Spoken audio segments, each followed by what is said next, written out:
பக்தி ஒளி நேர்களுக்கு வணக்கம். இப்போ ஒவ்வொரு குலதெய்வத்துடைய வழிபாடும் அருளும் நம்ம கிடைக்கிறதுக்கு ஒவ்வொரு ராசிகளுக்கும் ஒவ்வொரு மாதத்தை நம்ம தேர்ந்தெடுத்து அந்த மாதத்தில் அந்த கிழமையில் வழிபாடு பண்ணும்போது சிறப்பாக இருக்கும்னு நம்ம சொல்லிட்டு வந்தோம்.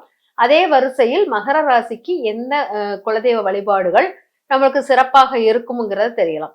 நம்ம குலதெய்வ வழிபாடு மகர ராசி பல ஆயிரம் பட்ட ஒவ்வொரு ராசிக்கும் ஒவ்வொருத்தருக்கும் ஒவ்வொரு விதமான குலதெய்வ வழிபாடுகள். ஆனா ஒரே மாதிரியான சிமிலாரிட்டியான சுற்றி இருக்கிற சூழ்நிலைகள் அப்படி இருக்கும். அதை வைத்து நம்ம பயன்படுத்திக்கலாம். அதனால சில நம்ம குலதெய்வத்தின் வழிபாடில் இப்ப மகர ராசிக்கு மண் தத்துவத்துக்குரியது நிறைய ஆக்டிவேட் ஆகக்கூடியதாக இருக்கும். அதாவது மண்ணை பிடித்து வழிபாடக்கூடியது, அந்த பச்சை அம்மன், இந்த மாதிரி வழிபாடுகள் மிக சிறப்பாக இருக்கும் இவங்களுக்குலாம். இந்த மகர ராசிக்கு பெண் தெய்வ வழிபாடு ரொம்ப சிறந்ததா இருக்கும். இவங்களுக்கு பச்சை நிறம், சோலை, அதாவது நல்ல சோலைகள் நிறைந்த இடத்தில் இருக்கும். இல்லாட்டா சோலைகள்ங்கிறத விட கடைகள் வீடுகள் நிறைந்த இடத்துக்கு நடுவில் கண்டிப்பாக இவங்களுடைய குலதெய்வங்கள் அமைஞ்சிருக்கும். இந்த கடைகள் வீடுகள் அமையும் இடத்தில் இருப்பது போல இவங்களுக்கு பாத்தீங்கன்னா பெண்கள் ரொம்ப பக்குவம் வாய்ந்தவர்களாக, பெண்கள் ரொம்ப பெண்ணால் முன்னேற்றம் அடைந்த குடும்பமாக இருக்கக்கூடிய உள்ளவர்கள் தான் மகர ராசிக்காரர்களாக இருப்பார்கள். இங்க பெண் தத்துவம், பெண் புரட்சி இந்த மாதிரி நடந்தக்கூடிய குடும்பங்களுக்கு இந்த குலதெய்வம் ரொம்ப முக்கியத்துவம் வாய்ந்தார். இந்த குலதெய்வத்தில் நிறைய பெண் இங்க முதன்மை வாய்ந்தவர்களாக இருக்கிறாள்.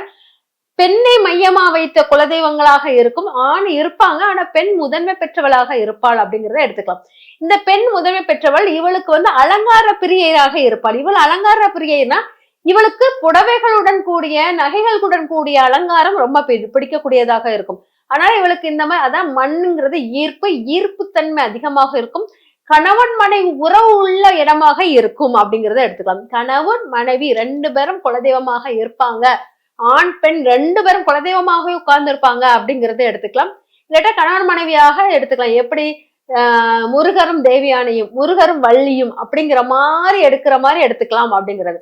இந்த மாதிரி இரு ஒய்ஃபாகவும் இருக்கலாம் அப்படிங்கிறத எடுத்துக்கலாம். இந்த மாதிரி குலதெய்வம் அமைப்பில் ஒரு பெண் தெய்வமாகவோ இல்லாட்டா ஒரு 2 பெண் மனைவிகளை பெற்ற ஒரு குலதெய்வமாகவோ இருக்கக்கூடியதாக இருக்கும். இல்லாட்டா அலங்காரத்தன்மையுடைய ஒரு பெண் தெய்வம் இருக்கும் அப்படிங்கிறத எடுத்துக்கலாம். இந்த குலதெய்வத்துக்கு நீங்க எந்த நாளில் போவது சிறந்ததாக இருக்கும் அப்படின்னு பாத்தீங்கன்னா, இந்த குலதெய்வத்துக்கு திங்கட்கிழமை போவது மிக சிறப்பாக இருக்கும் அப்படிங்கிறத எடுத்துக்கோங்க. திங்கட்கிழமை மட்டுமல்ல, திங்களும் வெள்ளியும் சேர்ந்து வரும் நாளில் திங்கட்கிழமையும் போகலாம், வெள்ளிக்கிழமையும் வரலாம். திங்கட்கிழமை வருவதாக இருந்தால் உங்களுக்கு மிருகசீரிடம் நட்சத்திரம் வரும் நாளில் குலதெய்வத்தை, திங்கட்கிழமை மிருகசீரிடம் நட்சத்திரம் வரும் நாளில் குலதெய்வத்தை வழிபடலாம். வெள்ளிக்கிழமையாக இருந்தால் ரோகிணி நட்சத்திரம் வரும் நாளில் குலதெய்வ வழிபாடாக எடுத்துக்கோங்க.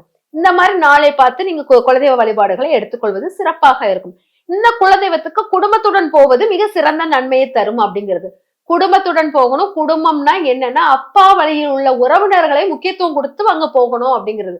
இல்ல உறவினர்கள் யாரும் சப்போர்ட் பண்ணல அப்படின்னா 4-5 பெண்கள் சேர்ந்து குழுமி அந்த குடும்பத்துக்கு அந்த குலதெய்வத்தை கும்பிடுறதுக்கு போகணும். இல்ல எனக்கு அதுவும் முடியல அப்படின்னா 4-5 பெண்களுக்கு மங்கள பொருட்கள் அனைத்தும் கொடுத்து புடவை ஜாக்கெட் எல்லாம் வச்சு கொடுத்துட்டு அப்புறமா நீங்க குலதெய்வ வழிபாடு பண்ணீங்கன்னா அது உங்களுக்கு சிறப்பாக இருக்கும்.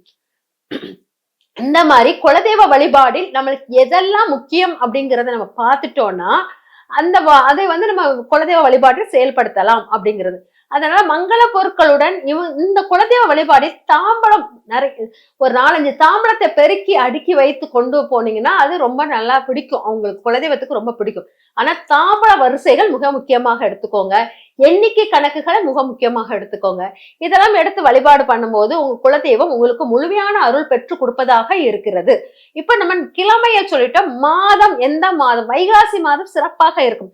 குலதெய்வத்துக்கு வைகாசி மாதம் இங்க சிறப்பாக இருக்கும். வைகாசி மாதம் நாளே குடும்பம் தான், குடும்பத்தை குறிப்பதாக இருக்கும், குடும்ப சகோதரை குறிப்பதாக இருக்கும், திருவிழாக்களை குறிப்பதாக இருக்கும். ஆனா வைகாசி மாசமும் சித்திரை மாதம் திருவிழாக்கள் நிரம்பிய மாதங்கள். அதனால வைகாசி மாதத்தில் உங்கள் செல்வ நிலை உயர்வதற்கும், பொதுவாக மகர ராசிகள் செல்வ நிலை உயர்வதற்கு குடும்பத்தினுடைய அனுகிரகமும் அட்ஜஸ்ட்மெண்ட்டும் இருந்தாதான் அவங்க செல்வ நிலை உயர முடியும். அதனால அவங்களுடைய சப்போர்ட்டோட நீங்க செல்வ நிலை உயர்வதற்கு இந்த குலதெய்வ வழிபாடு மிக சிறந்த ஒன்றாக இருக்கும். இந்த குலதெய்வ வழிபாட்டில் நீங்க நான் சொல்லிட்டேன், வெள்ளி திங்கள் இது 2 முக்கியமான நாள், நட்சத்திரத்துடன் கூடிய நாளாகவும் சொல்லியாச்சு. இதுவும் சொல்லிட்டேன். அதே போல் வந்து மாதமும் சொல்லிட்டேன். இப்ப வந்து நீங்க வந்து எந்த தேதி உங்களுக்கு குலதெய்வம் வழிபாடுக்கு சிறப்பாக இருக்கும்னா, 6ஆம் தேதி எடுத்துக்கோங்க, 15ஆம் தேதி எடுத்துக்கோங்க, 24ஆம் தேதி எடுத்துக்கோங்க. இது போக 22ஆம் தேதி ரொம்ப வலிமையாக இருக்கும். இந்த நாட்களில் மிருகசீரிடம் நட்சத்திரம், கிருத்திகை நட்சத்திரம், ரோகிணி நட்சத்திரம், இந்த இந்த தேதியா இந்த 3 நட்சத்திரங்கள் ஏதாச்சும் ஒரு நட்சத்திரம் வந்துச்சுன்னா அந்த நாளை எடுத்துக்கோங்க. நல்லா தெரிஞ்சுக்கோங்க. வைகாசி மாதம் 6ஆம் தேதியோ இல்லட்டா 15ஆம் தேதியோ இல்லட்டா 24ஆம் தேதியோ இந்த தேதியில் மிருகசீரிடமோ அல்லது ரோகிணியோ அல்லது கிருத்திகையோ வரும் நாளில் நீங்க குலதெய்வ வழிபாடு எடுப்பது சிறப்பாக இருக்கும்.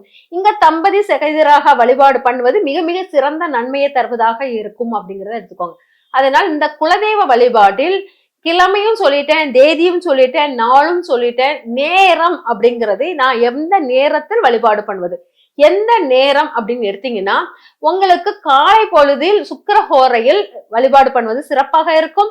அதாவது காலையில் சூரிய உதயத்துக்கு முன் வழிபாடு பண்ணுவது சிறப்பாக இருக்கும். இதெல்லாம் பண்ணிட்டு இல்லட்டா மாலை சூரியன் உதயம் அஸ்தமனமாகும் நேரத்தில் குலதெய்வ வழிபாடு பண்ணுவது சிறப்பாக இருக்கும். பொதுவாக அதிகாலையில் பண்ணுவது மிக மிக சிறப்பான ஒன்றாக இருக்கிறது.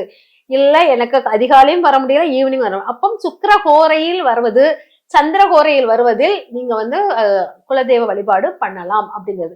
இந்த பெண்ணின் முக்கியத்துவம் வாய்ந்த நாள் ராசியாக இருப்பதினால் மகர ராசிக்கு பெண் தத்துவம், பெண் சாபங்கள் அனைத்தும் நீங்கக்கூடிய குலதெய்வ வழிபாட்டில் இருக்குது அப்படிங்கிறது. ஆனா குலதெய்வ வழிபாடு மிக அருமையான அற்புதமான வழிபாடு முறை.